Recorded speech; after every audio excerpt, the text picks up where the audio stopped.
అందరికీ నమస్కారం. మన డిఎస్సి ఏపీ ఆస్పిరెంట్స్ అందరూ కూడా మరొకసారి నమస్కారాలు.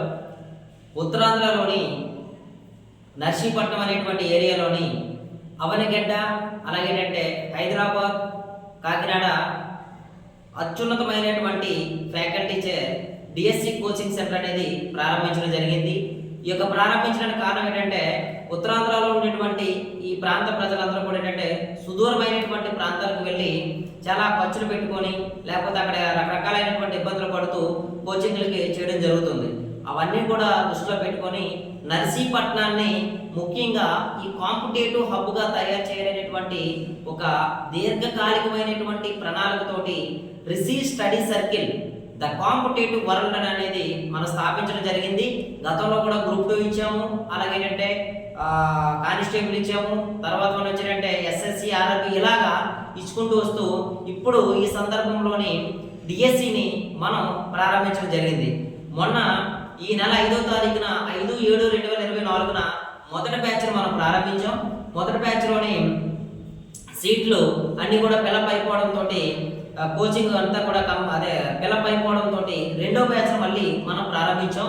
రెండో బ్యాచ్ 22వ తారీఖు 7వ నెల 2024 ప్రారంభించాం. సో ప్రారంభించిన 2 రోజులు కూడా డెమో క్లాసులు వేయడం జరిగింది.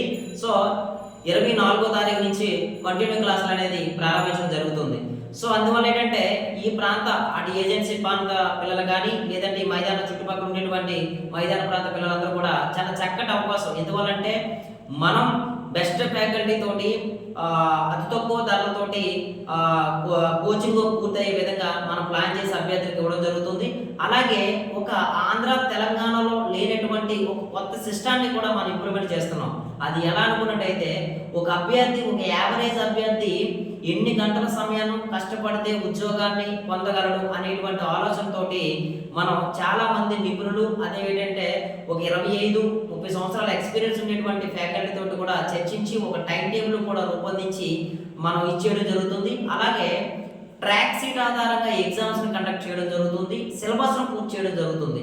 ఇక్కడ ట్రాక్ సీట్ అనేది ఏంటంటే కోచింగ్ జాయిన్ అయిన వెంటనే అభ్యర్థులకి సిలబస్ పేపర్తో పాటుగా ఒక ట్రాక్ సీట్ ఇవ్వడం జరుగుతుంది. ఆ ట్రాక్ సీట్ ఏంటంటే అందులో టైం టేబుల్ ఉంటుంది, ఎన్ని గంటలు నాన్ మ్యాథ్స్ స్టూడెంట్స్ ఎన్ని గంటలు చదవాలి, మ్యాథ్స్ స్టూడెంట్స్ ఎన్ని గంటలు చదవాలి అనేటువంటి ఉద్దేశంతో మనం టైం టేబుల్ ఇస్తాం. అదేవిధంగా ఏంటంటే ఏ రోజు ఏ క్లాస్ జరుగుతుంది, ఏ రోజు ఏ ఎగ్జామ్ జరుగుతుంది అని ఒక ట్రాక్ సీట్ అనేది అభ్యర్థికి ఇవ్వడం జరుగుతుంది. అంతేకాకుండా మీకు డైలీ కూడా మన టైం టేబుల్ విషయానికి వచ్చినట్టు అనుకున్నట్టయితే మార్నింగ్ 9 క్లాస్ ఉంటుంది, 9 నుంచి 1 వరకు కూడా క్లాస్ జరుగుతుంది, 1 నుంచి 2 వరకు లంచ్ బ్రేక్ ఉంటుంది, 2 to 2:30 వరకు కూడా నిన్న ఏదైతే జరిగిందో క్లాసులోని ఈ రోజు ఎగ్జామ్ అనేది ఉంటుంది, 2:30 నుంచి మళ్ళీ 5:30 వరకు క్లాస్ జరుగుతుంది, 5:30 నుంచి 6 వరకు ఏంటంటే పేపర్ ఎక్స్ప్లెనేషన్ ఉంటుంది, ఆ సంబంధితమైనటువంటి ఫ్యాకల్టీ చేత క్లాస్ ఎక్స్ప్లెనేషన్ ఉంటుంది. తర్వాత ఇక్కడ మళ్ళీ స్టడీ అవర్స్ కూడా కండక్ట్ చేస్తున్నాం. అంటే ఇక్కడ 6 నుంచి 9:30 వరకు కూడా స్టడీ అవర్స్ అనేది ఏంటంటే మన ఓన్ బిల్డింగ్ కాబట్టి నాకు తెలిసి ఈ చుట్టుపక్కల కోచింగ్ సెంటర్లోని ఓల్డ్ బిల్డింగ్ కలిగినటువంటి ఏకైక కోచింగ్ సెంటర్ రిసీ స్టడీ సర్కిల్ మాత్రమే. అందువల్ల ఏంటంటే మనకు ఇక్కడ లైబ్రరీని ఏర్పాటు చేసాము, రీడింగ్ రూమ్ ఉచితంగా ఏర్పాటు చేసాము, స్టడీ అవర్స్ ఏ ఫ్యాకల్టీ అయితే మీ క్లాస్ చెప్తాడో అదే ఫ్యాకల్టీ చేత స్టడీ అవర్స్ రాత్రి 9:30 వరకు కూడా 6 to 9:30 వరకు స్టడీ అవర్స్ కండక్ట్ చేయడం జరుగుతుంది.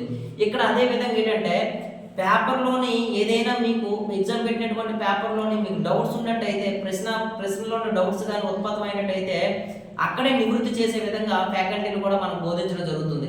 ఇలాంటి అన్ని సకల సౌకర్యాలు అన్నీ కూడా ఏంటంటే ఉద్యోగాల రాష్ట్రంలోనే ఒక ర్యాంకులు కొట్టే విధంగా అభ్యర్థిని తీర్చిదిద్దాలనే ఉద్దేశంతో పూర్తి ఎక్స్పీరియన్స్ ఫ్యాకల్టీ తోటి ఆంధ్ర తెలంగాణలోని ఒక మంచి కోచింగ్లో పనిచేసిన సంస్థలో పనిచేసినటువంటి ఫ్యాకల్టీని తీసుకొని మన నర్సీపట్నం రప్పించి వాళ్ళకి అకామిడేషన్ ప్రొవైడ్ చేసి వాళ్ళ ట్రాన్స్పోర్ట్ పెట్టుకొని ఒక వాళ్ళకు అనుగుణమైనటువంటి జీతాలు ఇస్తూ కోచింగ్ సెంటర్ అనేది నడపడం జరుగుతుంది. సో రెండో బ్యాచ్ ఎస్జిటి అలాగేంటంటే స్కూల్ అసిస్టెంట్ మ్యాథ్స్ సోషల్ కూడా ఈ మూడాట్లు కూడా మన రిసీ స్టడీ సర్కిల్ నర్సీపట్నంలోని కోచింగ్ అనేది ఇవ్వడం జరుగుతుంది. మొదటి బ్యాచ్ దిగ్విజయంగా ప్రారంభమయ్యి సీట్లు ఫిల్అప్ అయిపోవడంతో రెండో బ్యాచ్ ఈ రోజు 24వ తారీఖు నుంచి క్లాసులు అనేది మళ్ళీ ప్రారంభించడం జరుగుతుంది. సో కాబట్టి ఎవరైనా రావాలనుకున్నట్టు హాస్టల్ వసతి కూడా కలదు. ఆడపిల్లల కోసం మళ్ళీ ప్రత్యేకమైనటువంటి హాస్టల్ ఏర్పాటు చేసాము, మగపిల్లల కోసం కూడా ప్రత్యేకమైనటువంటి హాస్టల్ కూడా సౌకర్యాన్ని కూడా ఏర్పాటు చేయడం జరిగింది.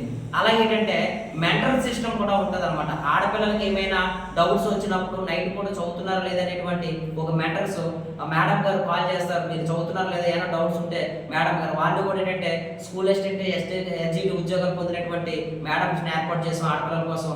మగపిల్లల కోసం కూడా సార్లు స్కూల్ అసిస్టెంట్ అలాగే ఏంటంటే ఎస్జిటిలోని ఉద్యోగం సాధించినటువంటి సార్లు కూడా అపాయింట్ చేసుకుని మెంటర్స్గా కూడా మనం వాళ్ళు పెట్టుకోవడం జరిగింది. ఈ విధంగా టోటల్గా మానిటర్ చేస్తూ రాష్ట్ర స్థాయిలోనే ఒక మంచి ర్యాంకులు సాధించాలనే ఉద్దేశంతో కోచింగ్ సెంటర్ ప్రారంభించడం జరిగింది.